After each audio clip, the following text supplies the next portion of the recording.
Greetings. If you have your Holy Bible, please turn with me to the origin.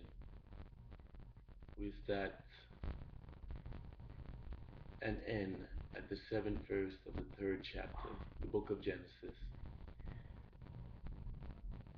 And both of them, the eyes were open and they were aware that they were naked.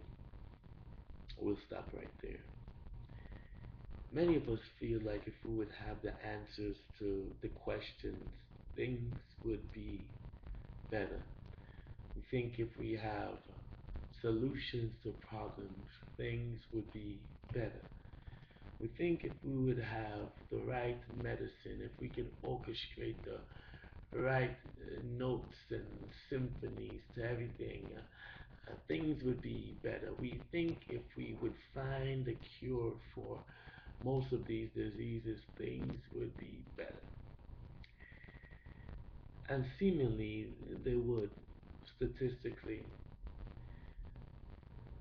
But have you ever considered knowing too much, or knowing much, or just knowing more could possibly be dangerous? We see here the first man and woman, as we identify as Adam and Eve. We find here that they became conscious, aka aware,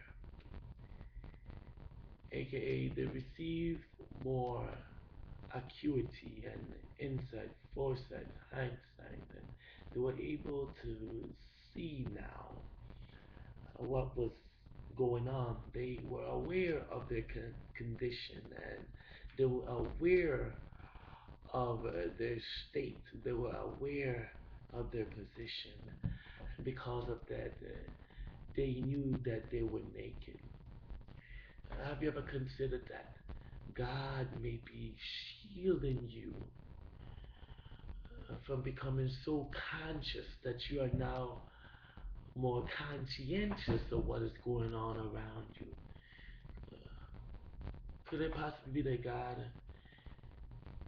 keeps us in our limited places, in our finite zones, because if we would become more aware or conscious, we would have much more issues that we see here.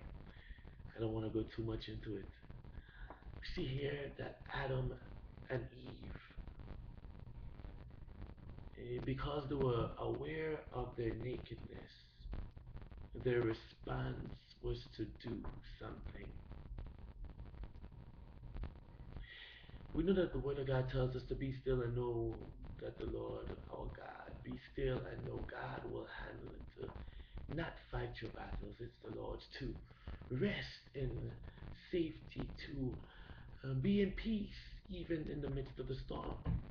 Could possibly right here, we see that God even then was shielding Adam and Eve from that state of being aware of their surroundings so that they would not react and or respond to that stimuli.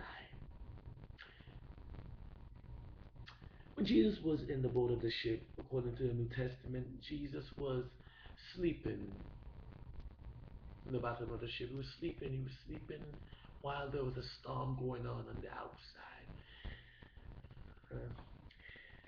We see there that the other guys were aware and conscious of what was going on around, and because of that, that spurred anxiety, and that spurred a worry, that spurred even then something within that caused the release of faith. The release of faith is not a release to say that there was an increase in faith, but because something else came in as a result of them reacting or responding to the environment, they lost some of that firmness and they lost some of that tenacity that's needed in this walk of faith. So Adam and Eve, could this just be an example of why sometimes you cry out to God, you want answers, but God is not answering? Could it be that God is saving you